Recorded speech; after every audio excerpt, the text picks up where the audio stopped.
Space News. Today we are going to show you highlight on UN General Assembly. The Assembly will hear an address by His Excellency John Dramani Mahama, President of the Republic of Ghana. I request protocol to escort His Excellency and invite him to address the Assembly. Thank you, Madam President, Mr. Secretary General, Excellencies, ladies and gentlemen. At this 80th session of the United Nations General Assembly, I'd like to speak about Africa's role in the future of this organization. However, it's impossible to do that without first considering the collective role that Africa played in its founding, which was small and relatively insignificant. Of the 51 member states involved in the founding of the United Nations in 1945, only 4 were African: Egypt, Ethiopia, Liberia, and South Africa. It is important to point out that the United Nations came into being in the aftermath of World War II because of the inability of its predecessor, the League of Nations, to avert a large-scale global conflict, which had been its guiding purpose when it was founded in 1920 at the end of the First World War. Out of the 42 founding member states of the League of Nations, only 3 were African. The Assembly will hear an address by His Excellency William Samoei Ruto, President of the Republic of Kenya and Commander-in-Chief of the Defense Forces. I request protocol to escort His Excellency and invite him to address the Assembly. Madam President, the President of the 80th session of the UN General Assembly, Madam Annalena Baerbock, Secretary General of the United Nations, Antonio Guterres, Excellencies, Heads of State and Government, distinguished delegates, ladies and gentlemen. I congratulate you, Madam President, on your election to preside over the 80th session of the UN General Assembly. Madam President, you can count on Kenya's full support throughout your tenure as you steer the Assembly into the future. Ladies and gentlemen, 8 years ago, in the aftermath of the unprecedented global destruction and devastating war, the international community came together in hope. They created this organization, the United Nations, as a shield against the horrors of war, as a platform for dialogue, and as a bridge to a better, fairer, more secure global community. What is often forgotten or not mentioned today is that the United Nations grew out of the failure of the League of Nations that existed between 1919 and 1945. The Assembly will hear an address by His Excellency Lamin Zain Ali Mahaman, Prime Minister of the Transition Government and Minister of Economy and Finance of the Republic of Niger. I request protocol to escort His Excellency and invite him to address the Assembly.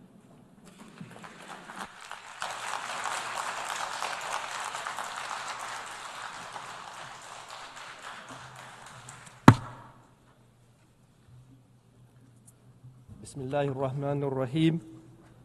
Wa sallallahu ala Nabiyil Kareem. Excellences, Excellencies, Heads of State and Government, Heads of Delegation,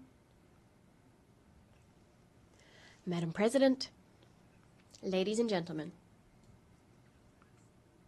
It is a great honor for me to deliver on behalf of the sovereign Nigerian people the greetings and the message of His Excellency Army General Abdurrahman Tiani, President of the Republic of Niger and Head of State. At the outset, Madam President, if I may, I'd like to extend to you our heartfelt congratulations on your election to preside over this 80th session of the United Nations General Assembly.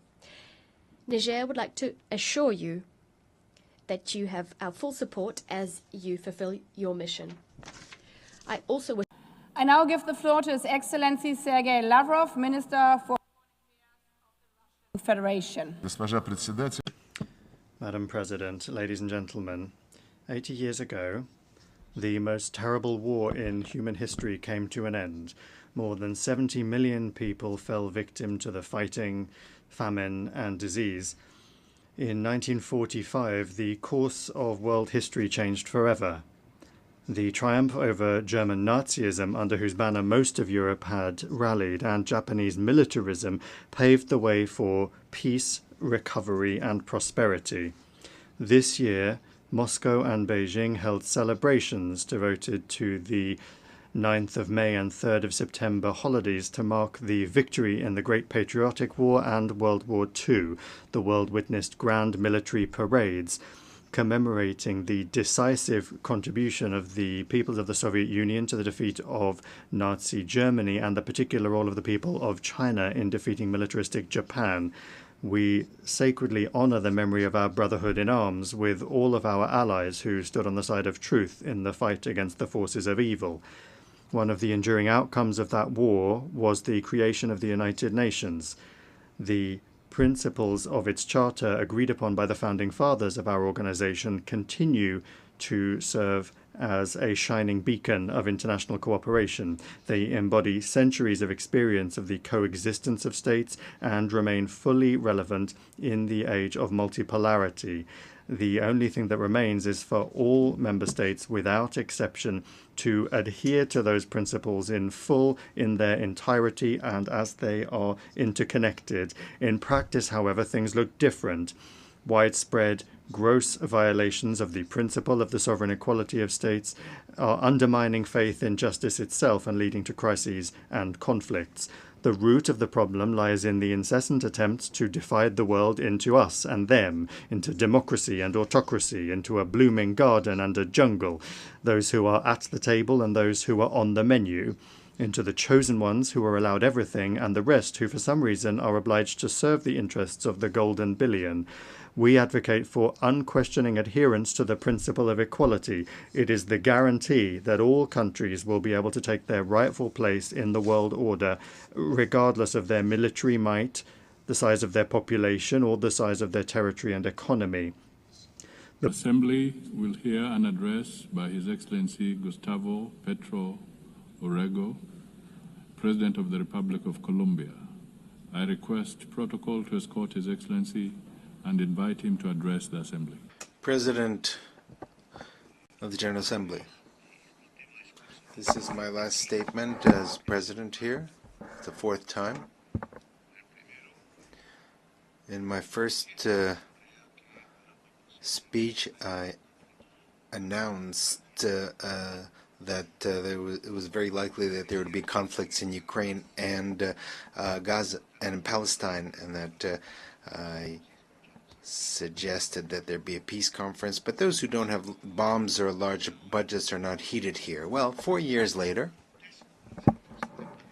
the horrific situation in Palestine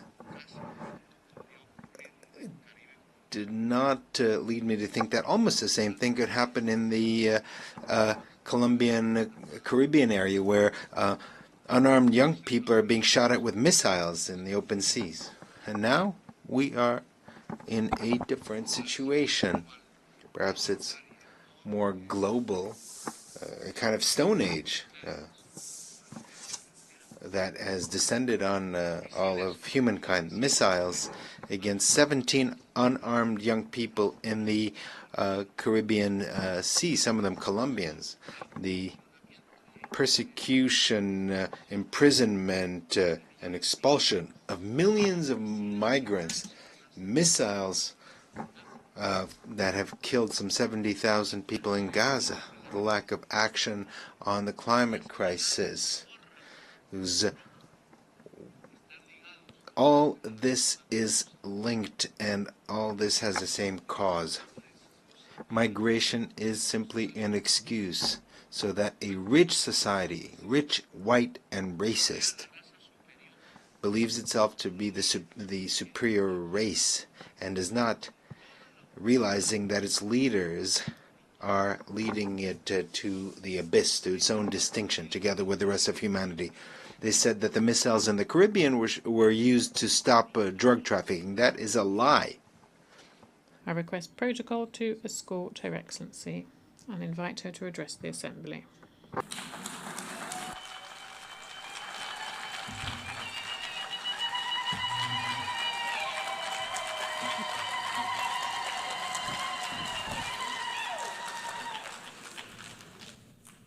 Thank you, Madam President. When the founders of the UN convened 8 years ago, they did so to establish an organization, among others, to save succeeding generations from the scourge of war, to reaffirm faith in fundamental human rights, dignity of human person, and equal rights of men and women, and of nations, large and small, and to lay the groundwork for a durable system that promotes justice and respect for the obligations arising from treaties and international laws. While over the following decades, we have become closer to the brink of war, the United Nations has stood the test of time, from decolonization to promoting the right to self-determination, from conflict prevention and securing peace to the provision of humanitarian assistance. The UN has continued to fulfill its founding mandate under very difficult circumstances. Therefore, the international community must honor the brave men and women who, under the blue flag, have been at the forefront in the securing of world peace. Namibia's journey to independence is one of the UN's most successful stories.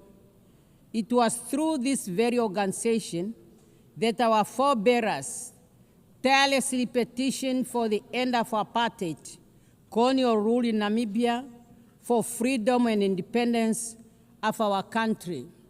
At this point, I want to thank the UN family for having held a special session in remembrance of our founding president, Comrade Sam Safishuna Nujoma, when he passed on. Madam President, my personal journey with the United Nations begins in 1974, where I have had the privilege to serve my country and Africa in various capacities within the halls of this distinguished global organ. Today, I am deeply honored and humbled to stand before you as the 5th President of the Republic of Namibia, with a mandate to deliver services and to ensure justice of all inhabitants of our country. As a woman, I encourage every girl and woman by affirming that your voice matters, your vision is needed, as it will pave you a way to the helm of whatever institution you are serving. The Assembly will now hear an address by His Excellency Duma Gideon Boko, President of the Republic of Botswana. I request protocol to escort His Excellency and invite him to address the Assembly.